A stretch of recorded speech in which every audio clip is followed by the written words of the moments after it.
Hi everyone, कैसे हैं आप सब। उम्मीद करती हूँ ठीक होगे। मैं भी बिल्कुल ठीक हूँ और मैं हूँ तान्या फ्रॉम ई विद्यार्थी, your favourite Sanskrit teacher. So basically ये क्या है, हम इस वीडियो में क्या पढ़ने वाले हैं। हम ऑलरेडी चैप्टर पढ़ चुके हैं लेकिन हमने क्वेश्चन आंसर्स कंटिन्यू करने हैं, है ना। तो जैसे हमने बहुत अच्छे से चैप्टर देख लिया है, चैप्टर समझ लिया है, पुराने हम क्वेश्चन आंसर्स कर चुके हैं। ये कॉन्टिन्यूएशन वीडियो है जिसमें हम आगे के क्वेश्चन आंसर्स जो हैं देखने वाले हैं। तो हम क्या करेंगे, क्वेश्चन आंसर्स तो हम देखेंगे, अच्छे से पढ़ेंगे, लेकिन उससे पहले आप डाउनलोड कर सकते हैं फ्री में ई विद्यार्थी की वेबसाइट से MCQ solution, sample paper, important questions, previous year papers, books, summaries, notes. ठीक है, अब कहाँ पे दिख रहा होगा आपको, www.evidyarthi.in। ये है इसका लिंक नीचे डिस्क्रिप्शन बॉक्स में, जाइए जाके डाउनलोड कर लीजिए। इससे एक्चुअली बहुत हेल्प मिलेगी आपके एग्जाम्स में। ठीक है, तो चलिए अब हम क्वेश्चन आंसर्स देख लेते हैं। आंसर्स कैसे आपको एग्जाम में प्रेजेंट करने हैं वैसे देख लेते हैं, पढ़ लेते हैं। चलिए स्टार्ट करें। नमस्ते बच्चों, आज का अभ्यास कार्य शुरू करते हैं। तो हमारा जो पहला अभ्यास है उसमें हम पाठ के अनुसार जो सही शब्द हैं उनसे श्लोकों को पूरा करेंगे। तो अपनी कॉपी और पेंसिल बिल्कुल तैयार रखिए। चलिए शुरू करते हैं। देखिए, पहली पंक्ति है श्रद्धावान लभते ज्ञानम तत्परः। अब जरा सोचिए, यहाँ जो खाली जगह है इसमें क्या आना चाहिए। बिल्कुल सही सोचा, यहाँ आएगा संयमेतेन्द्रियः। तो पूरी पंक्ति क्या बनी, श्रद्धावान लभते ज्ञानम तत्परः संयमेतेन्द्रियः।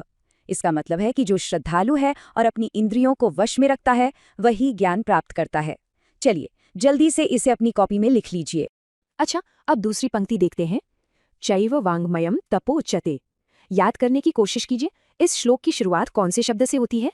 यहाँ पर सही शब्द है स्वाध्यायाभ्यसनम। तो पूरा श्लोक हो गया स्वाध्यायाभ्यसनम चैव वाङ्मयं तपोच्यते, यानी स्वाध्याय और अभ्यास करना ही वाणी का तप कहलाता है। बहुत अच्छे।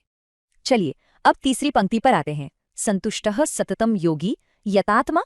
सोचिए तो इसके आगे कौन सा शब्द आएगा। यहाँ सही शब्द है दृढ़ निश्चयः। पूरी पंक्ति बनेगी संतुष्टः सततम योगी यतात्मा दृढ़ निश्चयः। मतलब कि जो योगी हमेशा संतुष्ट और पक्के निश्चय वाला है। चलिए इसे भी अपनी कॉपी में लिख लीजिए। अब चौथी पंक्ति है सम्मोहः सम्मोहात् स्मृति विभ्रमः। जरा याद करने की कोशिश कीजिए कि सम्मोह किससे पैदा होता है। शाबाश, यहाँ आएगा क्रोधात्। तो पूरी पंक्ति है क्रोधात् भवति सम्मोहः सम्मोहात् स्मृति विभ्रमः। इसका अर्थ हुआ कि क्रोध से मोह पैदा होता है और मोह से याददाश्त भ्रमित हो जाती है। और अब इस अभ्यास की आखिरी पंक्ति तद्विद्धि परिप्रश्नेन सेवया। बताइए इस खाली जगह में क्या होना चाहिए। यहाँ पे सही शब्द है प्रणिपातेन। तो पूरा श्लोक बनता है तद्विद्धि प्रणिपातेन परिप्रश्नेन सेवया। इसका मतलब है कि इस ज्ञान को प्रणाम, प्रश्न और सेवा से जानो। बहुत बढ़िया।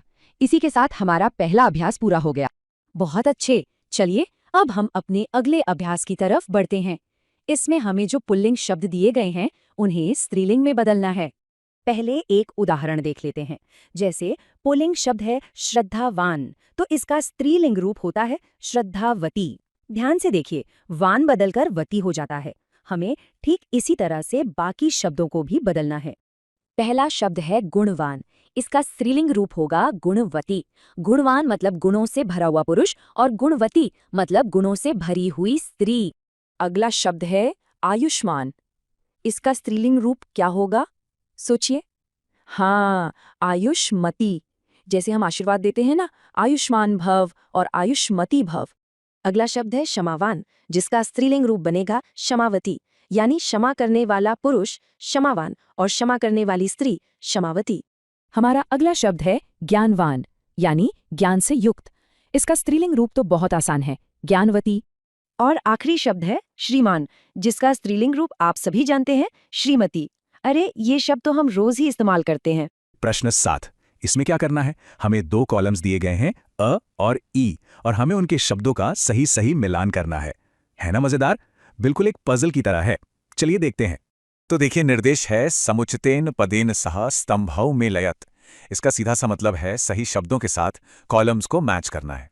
आप लोग भी अपनी अपनी कॉपी में ये दोनों कॉलम्स बना लीजिए और फिर मेरे साथ साथ हम इसके सही जोड़े ढूंढेंगे, ठीक है। अच्छा, तो पहला शब्द देखते हैं। ये है क सर्वभूतानाम।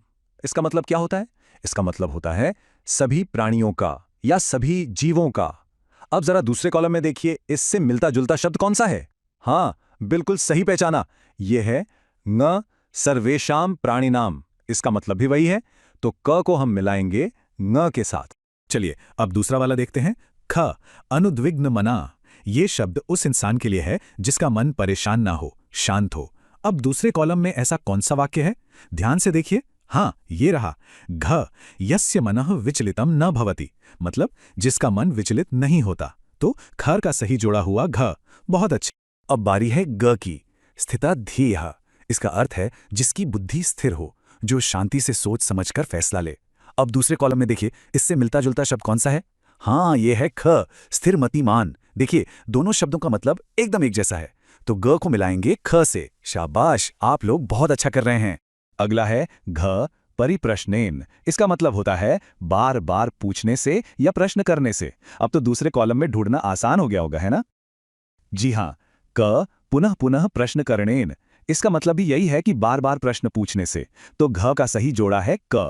और अब आ गए हैं हम आखिरी वाले पर, घ संयतेन्द्रियः। इसका मतलब है जिसने अपनी इंद्रियों को, अपने सेंसेस को कंट्रोल कर लिया हो। और अब तो हमारे पास दूसरे कॉलम में एक ही ऑप्शन बचा है, कौन सा? घ इंद्रिय संयमी। और ये बिल्कुल सही मैच है, तो घ को मिला दीजिए घ के साथ। बहुत बढ़िया।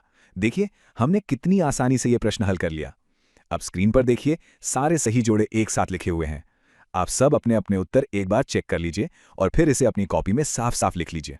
तो ये रहा हमारा आज का प्रश्न। अपनी कॉपी में लिखिए, श्रीमद् भगवद गीतायाः विषये पंचवाक्यानि लिखत, यानी श्रीमद् भगवद गीता के विषय में 5 वाक्य लिखिए।